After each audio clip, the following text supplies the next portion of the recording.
Hi everyone and welcome. In the previous video we have covered installation guide of IC104 server simulator. Now in this video we will see installation guide of IC104 client simulator. So here on my desktop you can see IC104 client simulator folder, and inside that we have one exe file. So we are going to install this exe file in our system. So I'm going to double click here to start installing IC104 client simulator in my Windows machine, and we will press next here. Then after we will accept the license agreement, and then we will press next.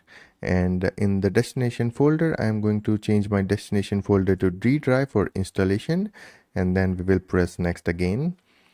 We will press next, and we want to create the shortcut, so we will leave this setting as it is and we will press next here. And then we will press install to start installing IC104 client simulator.